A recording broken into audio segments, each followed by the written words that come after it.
Ask Carlo. Private equity simplified. On the red carpet at the Venice Film Festival, a woman in a crimson gown poses for photographers. Her shoes, delicate, architectural, exquisite, catch the light. Jimmy Choo, the brand that turned shoe wearing into an art form. But here's the remarkable bit. This brand wasn't born in Milan or Paris. It began in a small workshop in East London in 1996. And over the next 16 years, it made 4 different private equity firms extraordinarily wealthy. We talk about a roughly 50-fold increase, not through one single miraculous exit, but through something far more elegant, a relay race of ownership. Today we are talking about secondary buyouts and why Jimmy Choo is the perfect teacher. This is Ask Carlo, Private Equity Simplified. I'm Carlo Schneider. Last episode we explored Revolut, the fintech that went from a currency exchange app to one of Europe's most valuable private companies, a masterclass in growth equity. Today we are exploring something that puzzles many people. What happens when one private equity firm sells a company to another private equity firm? No IPO, no strategic buyer from the industry, just private equity to private equity. It's called secondary buyout, and it's far more common and more interesting than you may think. Quick disclaimer, nothing here is investment advice. We're here to educate, to demystify, and occasionally to marvel at clever business. If you're new, subscribe. Every Tuesday, one real deal explained clearly. Now let me give you the background. London, 1996. Britpop is exploding. The young British artists are shocking the establishment. And in an East End workshop, a quiet Malaysian-Chinese designer named Jimmy Choo is handcrafting bespoke shoes for a very selected clientele. He's brilliant, trained at the Cordwainers College London Specialist School for Shoe Design, obsessive about details. But he's not a businessman. He makes shoes for people who know him personally. A duchess here, a socialite there. His work is exquisite, but his business model is artisanal, boutique in the truest sense. Tamara Mellon appeared Mellon. She's the accessories editor at British Vogue. She discovers Jimmy Choo's work and sees what the fashion world doesn't yet see, that this man's talent could scale. That luxury consumers everywhere would pay premium prices for his vision. She partners with him. Together, they found Jimmy Choo Limited, initial capital roughly 225,000 euros. They build the brand. They invest in showcasing the product. They secure editorial coverage. The brand begins to hum. And then, 1998, Sex and the City premieres. Carrie Bradshaw, Sarah Jessica Parker's character, becomes a cultural phenomenon. And Jimmy Choo becomes one of the show's recurring obsessions. From that moment, the brand transforms from insider knowledge into mainstream aspiration. Every woman watching that show suddenly wanted Jimmy's shoes. The problem became not whether the shoes would sell, but how fast they could scale. By 2001, Jimmy Choo had explosive demand outstripping capacity. Revenue was climbing, but the business was still run by designers, not executives. The brand's valuation around 27 million euros.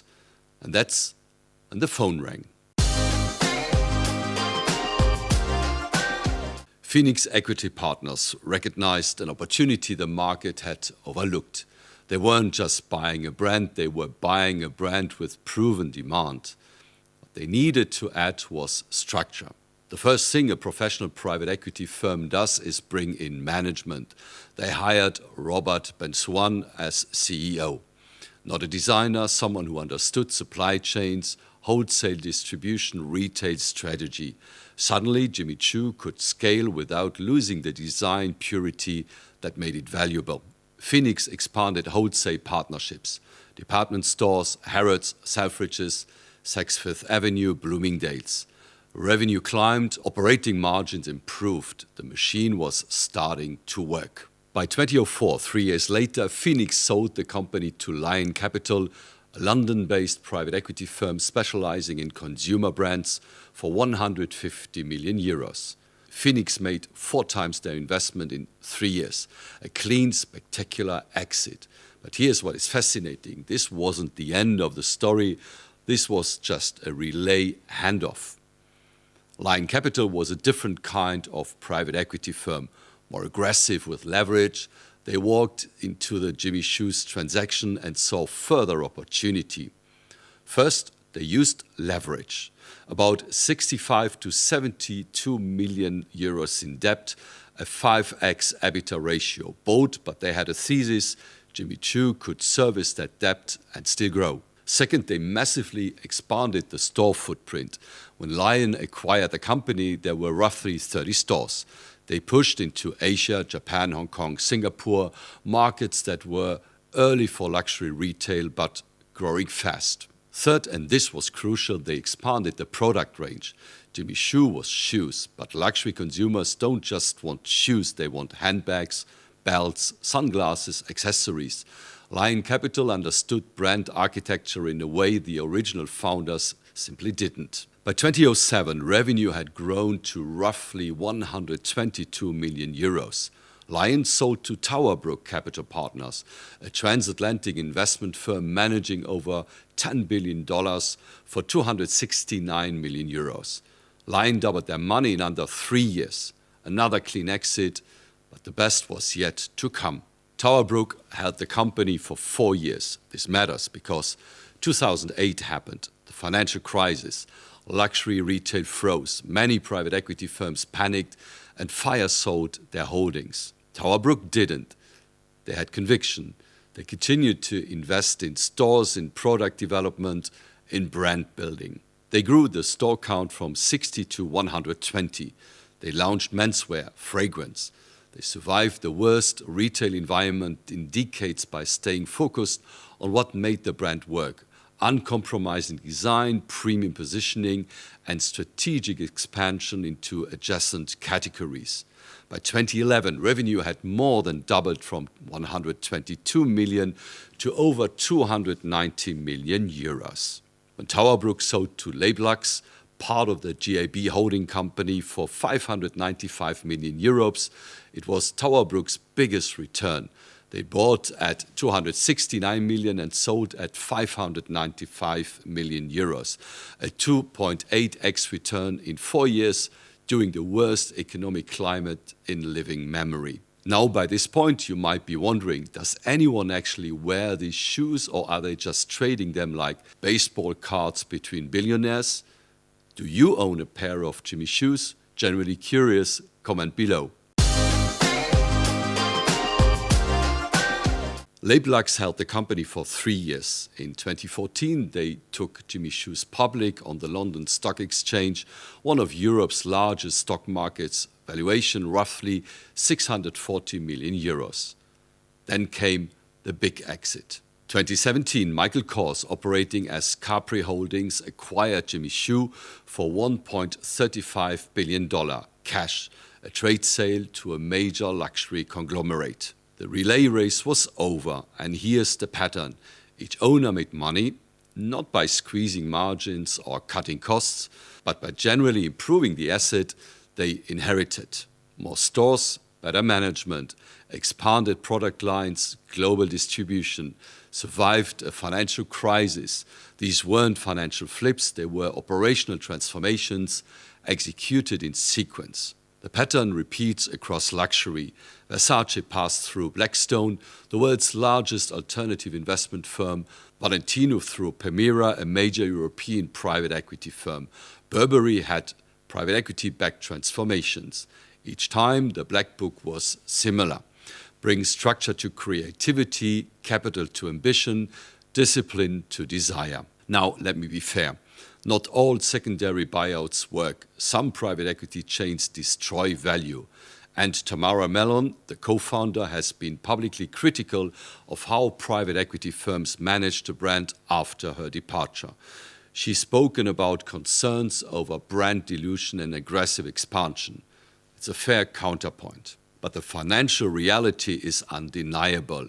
From 27 million euros to $1.35 billion in 16 years, with multiple private equity firms capturing value along the way.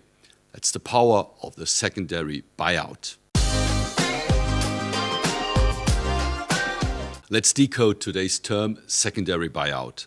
The name is a bit clunky, so let me give you an analogy. Imagine a house. Needs to be renovated, so it costs only 300,000 euros. The first owner renovates the kitchen and the bathrooms, sells it for 450,000 euros. The second owner adds a rear extension, updates the garden, sells it for 650,000 euros. The third owner converts the attic, adds landscaping, sells again for 850,000 euros. Same property, 3 different owners. Each added genuine improvements. Each made money, each passed a better asset to the next buyer. That's secondary buyout. One private equity firm buys a company, improves it, and sells it to another private equity firm rather than going public or selling it to a corporate buyer. With Jimmy Choo, you see it perfectly. Phoenix professionalized operations. Lion expanded retail and product range.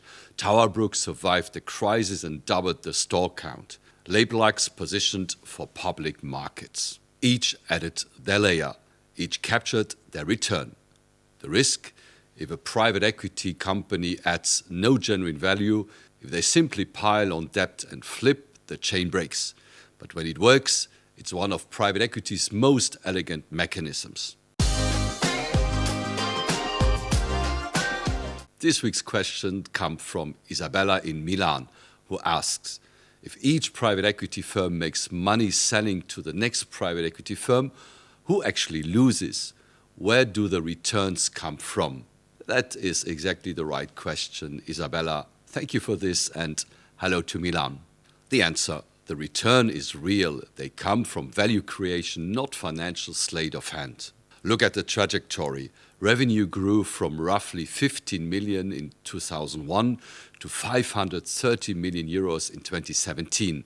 The company is generally bigger, more profitable, better managed, worth more. When Phoenix bought at 13.5 million and sold at 150 million, they weren't victimizing the next buyer. Lion was buying a company that was 3 times larger by revenue than when Phoenix acquired it. The value was real, the growth was tangible. Each buyer paid more, but they received a materially better business each time. That's the difference between genuine secondary buyouts and cynical flipping. Real improvements, real revenue growth, real value. Let's examine the entry and exit multiples. This tells you how the money was actually made. Phoenix bought at approximately 1.8 times revenue, sold at 3 times revenue. Multiple expanded and revenue grow, double win. Lion bought at 3 times revenue, sold at 2.2 times revenue. The multiple actually compressed, but revenue grew so dramatically from 49 million to 122 million euros that even with a lower multiple, the absolute value more than doubled. Towerbrook bought at 2.2 times revenue, sold at approximately 2.6 times. Multiple expanded slightly and revenue more than doubled, the best combination. Here is the critical lesson. You don't always need the multiple to expand.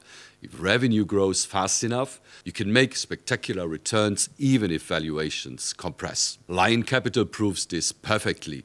They bought at 3 times revenue and sold at 2.2 times. The multiple fell, yet they still doubled their money. Revenue growth was the engine. When you hear secondary buyout, ask 2 questions. Did revenue grow?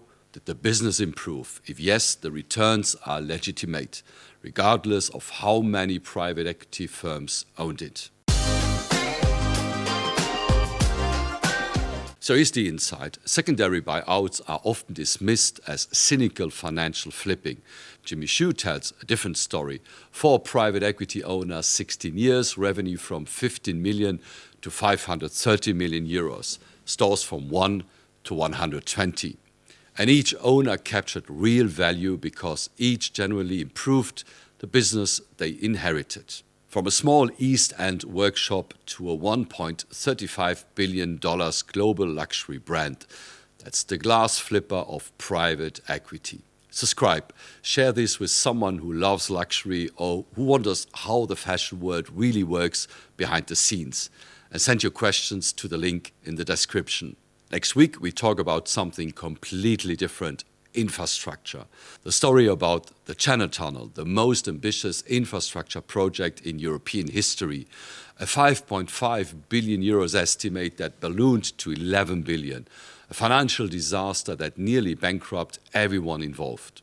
So next week you will learn how patient infrastructure capital eventually turned it into an 8 billion euros success. It's called infrastructure investing, and the story is as dramatic as the engineering. This content is educational only, not investment advice. Always consult qualified professionals. Stay sharp. Ask Carlo. Ask Carlo. Private equity simplified.